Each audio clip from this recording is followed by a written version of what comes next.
Hi viewers, welcome to our channel. ప్రస్తుతం మనతో పాటు writer and director Kanakala Jayakumar గారు ఉన్నారు. వారితో ఒకసారి మాట్లాడదాం. సార్ నమస్కారం. సార్ నమస్తే. సార్ మీరు ఎప్పటి నుండో కూడా మన ఛానల్లో పాత సినిమాల గురించి వాటి ఇంట్రెస్టింగ్ విషయాలు చెప్తూనే వస్తున్నారు. మనం ఎన్నో సినిమాల గురించి డిస్కస్ చేస్తాం సార్. అయితే ఇవాళ మా కోసం మీరు మాయాబజార్ సినిమా గురించి చెప్పాలి సార్. ఎందుకు మాయాబజార్ అంటే తెలుగు సినిమా ప్రస్తావన ఎప్పుడు వచ్చినా సరే మాయాబజార్ పేరు వినబడుతూనే ఉంటుంది. దానికంటే ఒక ప్రత్యేకమైన పేజీ అయితే ఉంది సార్. సో మరి ఆ సినిమా గురించి ఇంట్రెస్టింగ్ విషయాలు మాకు ఇవాళ తెలియజేస్తారా సార్? మాయాబజార్ గురించి ఎప్పుడు చెప్పినా, ఎంతమంది చెప్పినా, ఎన్నిసార్లు చెప్పినా ఇంకా ఉంటూనే ఉంటుంది. అసలు విషయం ఏంటంటే కేవీ రెడ్డి గారు ఎన్టీ రామారావు గారిని పిలిచి ఘటోత్కచుని హైలైట్ చేసి మాయాబజార్ సినిమా తీస్తున్నావు, అందులో నువ్వు వేషం వేయాలి అని ఎన్టీ రామారావు గారితో చెప్పారు కేవీ రెడ్డి గారు. అప్పుడు రామారావు గారు ఏమన్నారంటే, సార్ నేను హీరో వేస్తున్నాను, ఘటోత్కచుడు వేస్తే బాగుంటుందేమో అని అన్నాడు.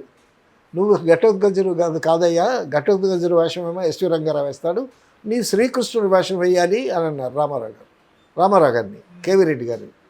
శ్రీకృష్ణుడు వేషమా నేనా అన్నాడు రామారావు గారు. ఎందుకంటే అంతకుముందు సొంతూరు అనేటటువంటి సినిమాలో ఒకచోట కృష్ణుడిగా కనిపిస్తాడు రామారావు గారు. కనిపించినప్పుడు ఆ థియేటర్స్లో ఆడియన్స్ అందరూ నవ్వారు. అంటే శ్రీకృష్ణుడిగా ఎన్టీ రామారావుని చూడలేకపోయారు అప్పుడు. సో ఆ ఎక్స్పీరియన్స్తో చెప్పాడు, నేను శ్రీకృష్ణుడా అని. అవునయ్యా, నువ్వు శ్రీకృష్ణుడి వేషమే. సో దాన్ని తీర్చిదిద్దేటటువంటి ప్లాన్ అంతా ఉంది, కాబట్టి నువ్వేం కంగారు పడకు అని ఆయనకు అభయం ఇచ్చారు. ఇచ్చిన తర్వాత అంతకుముందల్లా కృష్ణుడికి ఆఫ్ కిరీటాలు పెట్టేవాళ్ళు. ఓకే. నాటకాల్లో అయితే అట్ట కిరీటం పెట్టేవాళ్ళు. సినిమాలకి ఏంటంటే ఈ మెటాలిక్ ఆఫ్ క్రౌన్లు పెట్టేవాళ్ళు.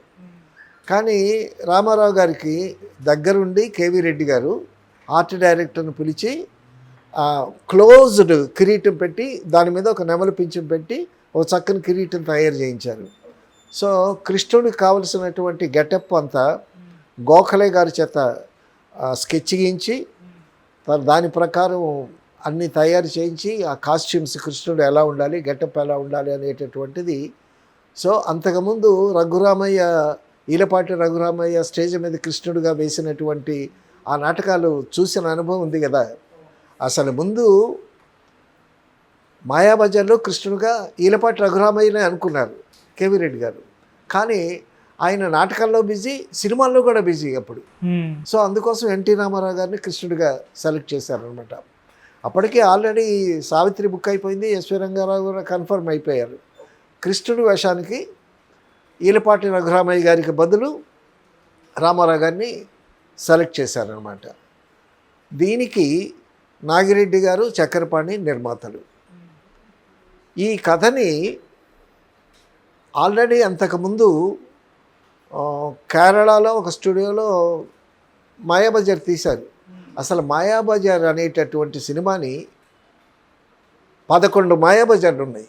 ఓహో, అన్ని లాంగ్వేజ్ కలిపి తెలుగు తమిళ్ మన వాళ్ళే, నాగిరెడ్డి చక్రపాణి గారే తీశారు. పోతే కేరళలో అంతకుముందు తీశారు, బెంగాల్లో తీశారు. మొత్తం మాయాబజార్లు 11 ఉన్నాయి. అందులో మనం మాయాబజార్ చూసిన వాళ్ళు చాలా బాగుంది ఇది అని అన్నారు. సో ఈ కథ తయారు చేసిన తర్వాత, మాయాబజార్ కథ తయారు చేసిన తర్వాత 1 సంవత్సరం పాటు వర్కౌట్ చేశారు మాయాబజార్ కథని. నాగిరెడ్డి గారు, చక్రపాణి, కేవీ రెడ్డి గారు, తర్వాత పింగళ నాగేంద్రరావు గారు, వీళ్ళందరూ కూర్చొని అప్పుడు వాళ్ళ డిస్కషన్స్లో పౌరాణిక సినిమా కదా, కిరీటాలు ఎలా ఉండాలి, భుజకీర్తులు ఎలా ఉండాలి, ఆహార్యం ఎలా ఉండాలి అని ఆర్ట్ డైరెక్టర్సు, కెమెరామెన్ కూడా కూర్చునేవాళ్ళు డిస్కషన్స్లో. సో ఒక యూనిక్ మీటింగ్ జరిగేది. ఎవరికి తోచినటువంటి సలహాలు వాళ్ళు ఇచ్చేవాళ్ళు. సో ఈ అందరి దగ్గర నుంచి కంట్రిబ్యూషన్స్ తీసుకుని కేవీ రెడ్డి గారు ఫైనల్గా ఒక షేప్ తీసుకొచ్చి తన విజన్కి తగ్గట్టు తీర్చిదిద్దాడు అనమాట. దానికి ఫోటోగ్రఫీ మార్కస్ బారెట్ల గారు. సో మొత్తానికి కథ అంతా తయారు చేశారు. కథ అంతా తయారు చేసిన తర్వాత ఆపేశారు. చక్రపాణి గారు చెప్పారు, ఇది చాలా ఖర్చుతో కూడుకున్నటువంటి సినిమా ఇది ఆ, అని ఆపేశారు. ఆపేసిన తర్వాత కొన్నాళ్ళు ఆగిపోయింది. ఆగిపోతే తర్వాత కేవీ రెడ్డి గారిని విజయ సంస్థ నుంచే పరిచయం చేసినటువంటి డైరెక్టర్ కదా, కాబట్టి కేవీ రెడ్డి గారే చేయాలి ఇదే అని అనుకున్నారు. ఈ ఈ కథ ఆగిపోయిన తర్వాత ఏవిఎం చెట్టి గారు కబురు చేశారు. తర్వాత కేరళ నుంచి ఎవరో వచ్చారు. 2-3 ప్రొడ్యూసర్లు ఆగిపోయింది కదా మాయాబజార్ అనేటువంటి కథ సినిమా తీయకుండా, అది మాకు తీసి పెట్టండి అని 2-3 అడిగారు. అడిగేసరికి అప్పుడు నాగిరెడ్డి గారు, చక్రపాణి గారు మళ్ళీ సెకండ్ థాట్ వచ్చింది. సో వాళ్ళందరూ అడుగుతున్నారు కాబట్టి దీని మీద చాలా ఇంట్రెస్ట్ పే చేస్తున్నారు, సో ఆడియన్స్ కూడా దీని మీద చాలా ఇంట్రెస్ట్ ఉంటుందనేటటువంటి అవగాహనతోకి వచ్చి అప్పుడు కేవీ రెడ్డి గారిని మళ్ళీ పిలిచి మళ్ళీ స్టార్ట్ చేశారనమాట. దీనికి ముందేమిటి, కేవీ రెడ్డి గారితో సినిమా చేయాలని కబురు చేశారు నాగిరెడ్డి చక్రపాణి గారు. అప్పుడు కేవీ రెడ్డి గారు నాగేశ్వర గారితో దొంగరాముడు సినిమా చేస్తున్నారు. దొంగరాముడు సినిమా చేసి ఈ సినిమా అయిన తర్వాతే వస్తాను, మీరు ఆగాలి అంతవరకు నేను కావాలి అని అంటే అప్పుడు 1 ఇయర్ ఆగారు. కేవీ రెడ్డి గారి కోసం 1 ఇయర్ ఆగారు అనమాట. ఆగిన తర్వాత కథ తయారవటం, మళ్ళా ఆ గ్యాప్ రావటం, మళ్ళీ కేవీ రెడ్డి గారు రావటం. ఈ చక్రపాణి గారు ఏదన్నా మాట చెప్తే తూచా తప్పకుండా ఫాలో అవుతాడు నాగిరెడ్డి గారు. ఆయన మీద అంత నమ్మకం, అంత మేధావి చక్రపాణి గారు. తర్వాత ఎస్వి రంగారావు గారిని ఘట్టోత్తర ఫిక్స్ చేశారు. తర్వాత సావిత్రి, శశిరేఖ. ఈ ఎస్వి రంగారావు గారికి సావిత్రికి ఉండేటటువంటి అద్భుతమైనటువంటి సీన్ ఏంటంటే, సావిత్రికి ఒక మంచి పాట పెట్టారు. సావిత్రికి, శశిరేఖకి, అభిమన్యుడు నాగేశ్వర గారికి. సో అదేంటి, ఈ శశిరేఖని రేలంగి ప్రేమిస్తూ ఉంటాడు. రేలంగి ప్రేమిస్తూ ఉంటే రేలంగితో పెళ్లి ఫిక్స్ అవుద్ది. ఆ పెళ్లి చెడగొట్టడానికి శశిరేఖకి అభిమన్యుడి మీద ప్రేమ కదా, అందుకోసం ఈ శశిరేఖ రూపంలో రాముడు ఎస్వి రంగారావు గారు ఘటోత్కచుడు, అసలు ఇది కుక్కడప్ స్టోరీ, భారతంలో లేనిది ఇది. ఒక క్యారెక్టర్ తీసుకొని ఘటోత్కచుడు క్యారెక్టర్ అయితే ఉంది, కానీ ఈ కథ మాత్రం యాజ్ ఇట్ ఈజ్గా లేదు. It is a cooked up story. ఇందులో అభిమన్యుడు ఉంటాడు తప్పిస్తే మిగతా క్యారెక్టర్స్ పాండవులు ఎవరు లేరు. పాండవులు ఎవరు లేకుండా భారతంలో ఒక కథ తయారు చేసినటువంటి గమ్మత్తైన కథ ఇది. మెయిన్ క్యారెక్టర్ ఏంటంటే ఘటోత్కచుడి మీదే అల్లారు బాగా. ఎస్వి రంగారావు గారు పర్ఫార్మెన్స్ అద్భుతంగా ఉంది. ఆయన గెటప్ కూడా చాలా అద్భుతంగా తీర్చిదిద్దారు.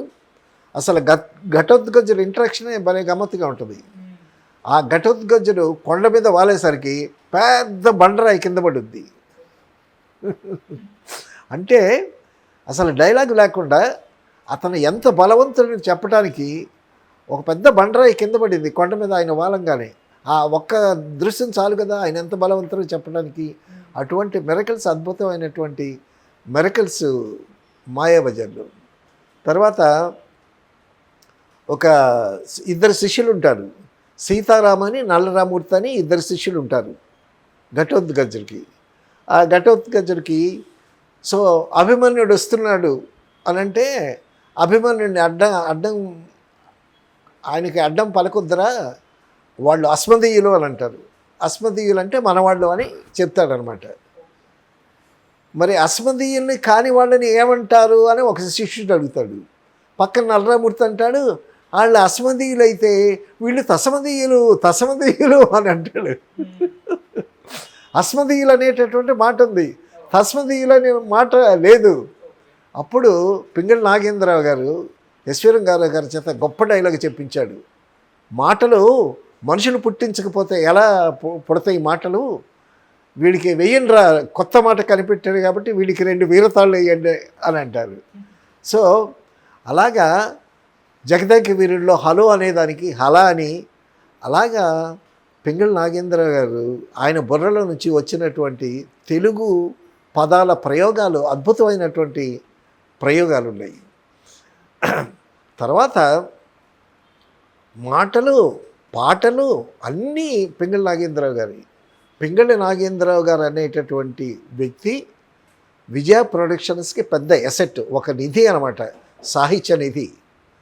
అసలు ఇప్పుడు సినిమా తీస్తే ఒక పాట ఒకళ్ళు, ఒక పాట ఒకళ్ళు, ఒక పాట శ్రీశ్రీ, ఒక పాట ఆరుద్ర, ఒక పాట దేవులపల్లి కృష్ణశాస్త్రి, 5-6 పాటలు ఉంటే 5-6 ఇచ్చేవాళ్ళు. అప్పుడు పాటలన్నీ, అప్పుడు సినిమాల్లో 10 పాటలు ఉండే సినిమాలు ఉన్నాయి. అన్ని పాటలు ఆయన రాసేవాడు, అన్ని డైలాగులు ఆయనే రాసేవాడు పింగళి నాగేంద్రరావు గారు. ప్రతి క్యారెక్టరైజేషన్కి ఒక ఊతపదం పెట్టేవాడు. సో ఎంత వర్క్ చేశాడు ఆయన. మరి ఆయనకి ఎంత రెమ్యునరేషన్ ఇచ్చారో మనకి తెలియదు. కానీ నేను విన్నది ఏంటంటే పింగళి నాగేంద్రరావు గారు మెడ్రాస్ నుంచి ఇక్కడ మచిలీపట్నం ఆయన తిరిగి వెళ్ళిపోయేటప్పుడు పింగళి నాగేంద్రరావు గారు ఆ లైబ్రరీ పుస్తకాలని అమ్ముకుని తిరిగి వెళ్ళాడని విన్నాను నేను. సో అప్పట్లో రెమ్యునరేషన్స్ కూడా చాలా తక్కువ. తర్వాత ఒక మంచి కళాత్మకమైనటువంటి సినిమా చేస్తున్నాము, ఒక మంచి పేరు వస్తుంది మనకి ఆత్మతృప్తి అనేటటువంటి యాంగిల్లో పనిచేసేవాళ్ళు అనుకో వాళ్ళందరూ, అది వేరే విషయం. తర్వాత ఆ సినిమాకి మ్యూజిక్ డైరెక్టర్గా రాజేశ్వరరావు గారిని పెట్టారు. రాజేశ్వరరావు గారిని పెట్టి రాజేశ్వరరావు గారు 4 పాటలు చేశారు. 4 పాటలు చేసిన తర్వాత ప్రొడ్యూసర్స్ నాగిరెడ్డి చక్రపాణి గారు వాళ్ళు ఉంటారు కదా, వాళ్ళకే ఒక టేస్ట్లు ఉంటాయి కదా, వాళ్ళు ఎవరో ఏదో అన్నారని ఈయనేమో హర్ట్ అయ్యి లేచి వెళ్ళిపోయాడు రాజేశ్వరరావు గారు. రాజేశ్వరరావు గారు వదిలేసిన సినిమాలన్నీ ఘంటసాల గారు చేసేవాళ్ళు. 4 అద్భుతమైన పాటలు చేశాడు ఎస్ రాజేశ్వరరావు గారు. అవి లాహిరి లాహిరి లాహిరిలో ఓహో జగమే ఊగినట్టు అదొకటి పాట, అద్భుతమైనటువంటి పాట. ఆ పాటని 3 చోట్ల డే ఫర్ నైట్ చేసి మంచి వెన్నెలు సృష్టించాడు. ఆ వెన్నెల్లో పాట కదా, ఆ వెన్నెల్లో పాటకి ఆ కొలనులో వీళ్ళు పడవ విహారం చేస్తూ ఉంటారు.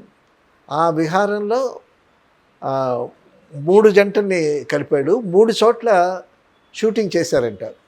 ఆ 3 చోట్ల చేసినవి కూడా ఆ మార్కస్ బారెట్లో అద్భుతమైనటువంటి వెన్నెల ఎఫెక్ట్. అంటే వెన్నెల ఇప్పటికీ వెన్నెల చూపించాలంటే మార్కస్ బారెట్లే ఆయన పేరు చెప్పుకుంటాడు.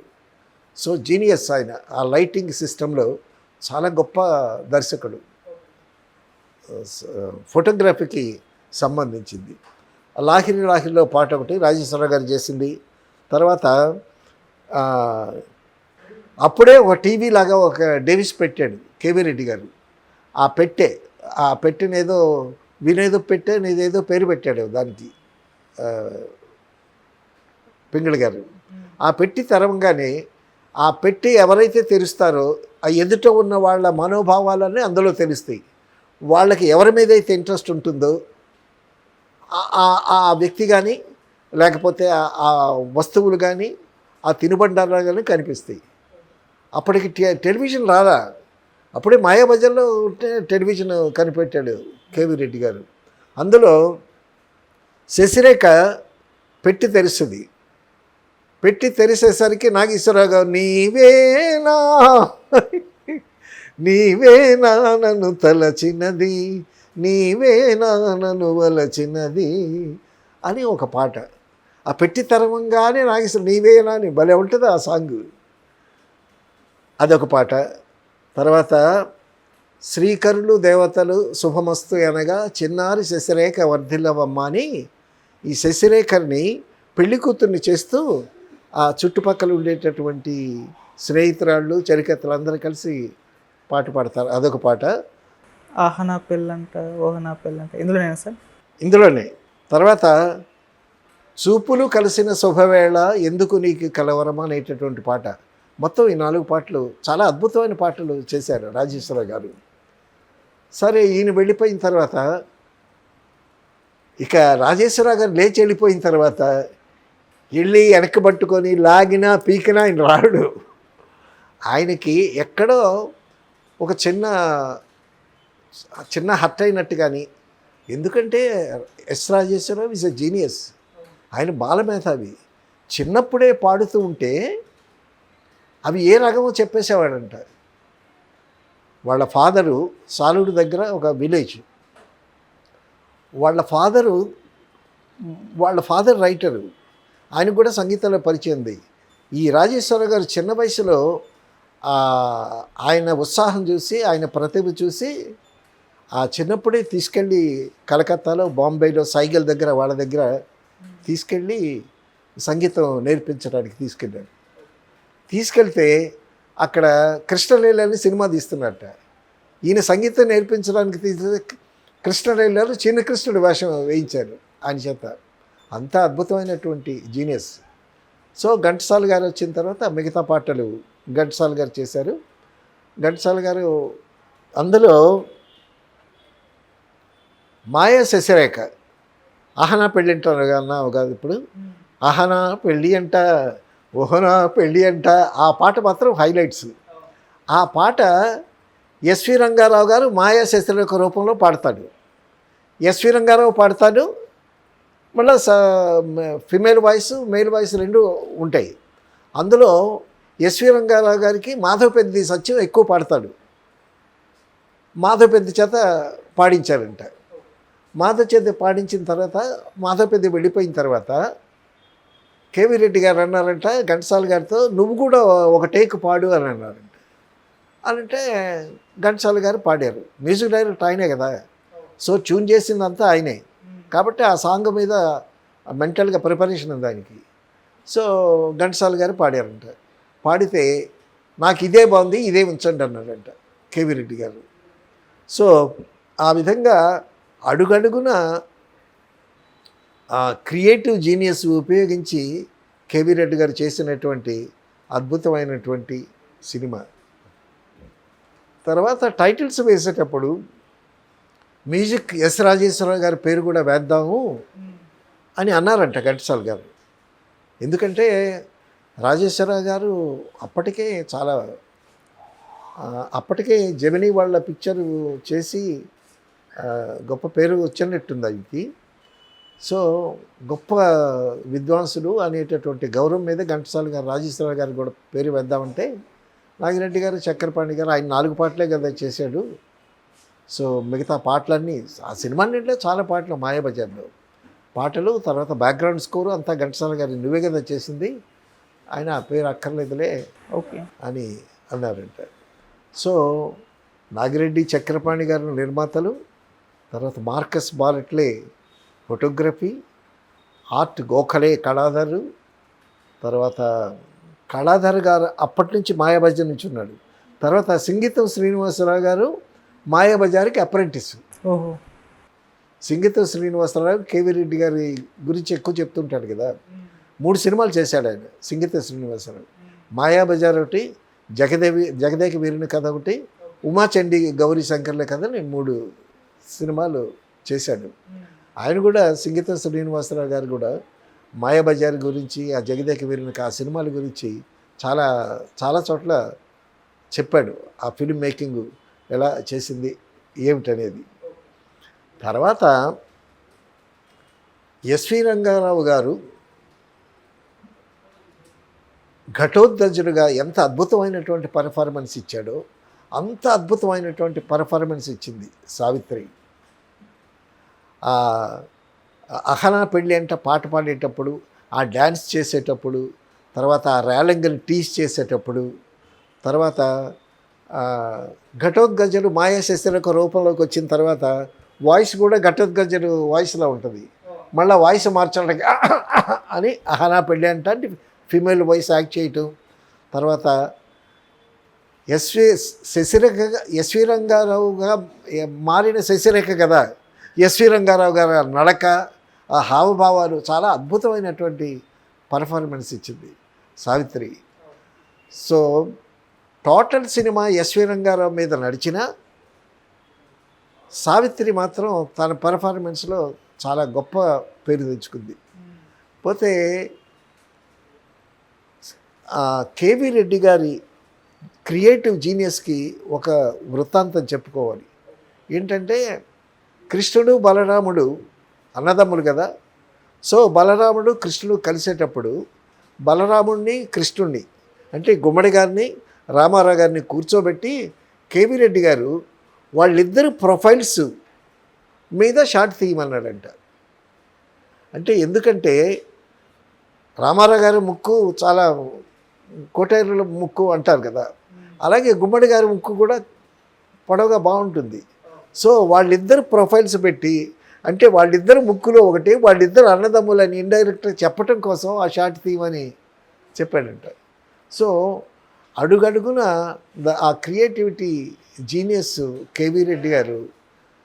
అసలు కేవీ రెడ్డి గారి సెట్లో ఉంటే ఒకసారి సెట్లో నాగిరెడ్డి గారు, చక్రపాణి, నాగేశ్వరరావు గారు ఎవరు ఆ సెట్లో ఏదో పిచ్చపాటి మాట్లాడుకుంటున్నారంట. మాట్లాడుకుంటే మీరు మాట్లాడుకోవాల్సి వస్తే సెట్ బయటికి వెళ్ళి మాట్లాడుకోండి, ఇక్కడ చాలా డిస్టర్బెన్సు అని అంటే వెంటనే లేచి వెళ్ళిపోయారు వాళ్ళు. అంటే కేవీ రెడ్డి గారు ఎంత స్ట్రిక్ట్గా ఉండేవాడు, అతని మీద వాళ్ళకెంత గౌరవం అనేటటువంటి విషయం.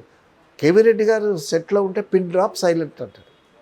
అంత డెడికేటెడ్గా, అంత డిసిప్లిన్డ్గా, అంత అద్భుతంగా చేసినటువంటి డైరెక్టర్ కేవీ రెడ్డి గారు. కేవీ రెడ్డి గారు, కమలాకర్ కామేశ్వరరావు గారు కొలీగ్స్. ఓకే. ఆయనేమో ప్రొడక్షన్లో పనిచేసేవాడు కేవీ రెడ్డి గారు బిఎన్ రెడ్డి గారి దగ్గర. కమలాకర్ కామేశ్వరరావు గారేమో డైరెక్షన్లో పనిచేసేవాడు అసిస్టెంట్ డైరెక్టర్గా. తర్వాత ఫస్ట్ టైము కథ తయారు చేసి కేవీ రెడ్డి గారిని డైరెక్ట్గా పెట్టుకుందామంటే బిఎన్ రెడ్డి గారి వర్గం అంతా అబ్జెక్ట్ చేశారు. కమలాకర్ కామేశ్వరరావు డైరెక్షన్లో పనిచేశాడు అసిస్టెంట్ డైరెక్టర్గా, కేవీ రెడ్డి ప్రొడక్షన్లో పనిచేశాడు. సో అతనికి డైరెక్షన్ ఇవ్వకుండా ఈయనకి ఇచ్చారేంటి, ఈయనేం చేస్తాడు, ఈయనేమి డైరెక్షన్ చేస్తాడు, అనుభవం లేదు కదా అని అన్నారు.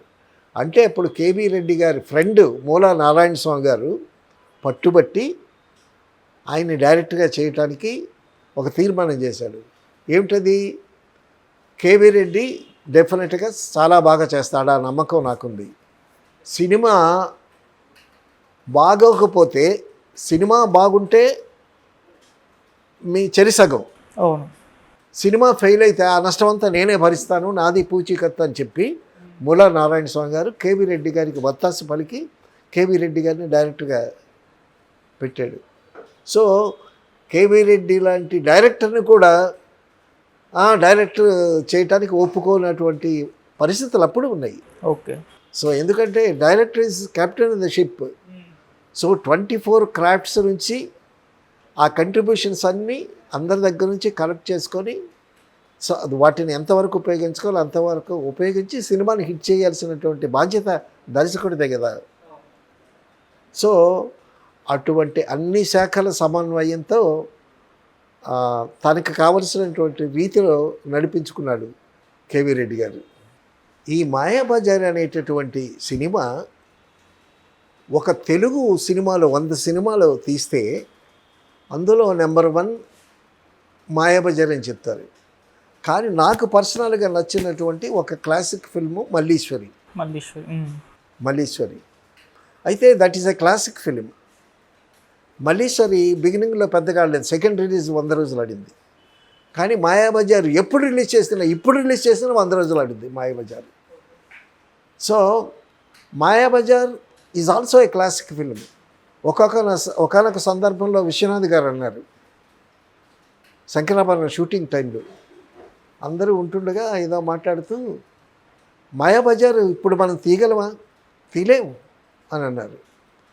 అసలు టెక్నాలజీ, అడ్వాన్స్డ్ టెక్నాలజీ లేనటువంటి టైంలోనే మాయాబజార్ని ఆ ట్రిక్ ఫోటోగ్రఫీ అద్భుతంగా చేశారు మార్కస్ బారట్లే గారు.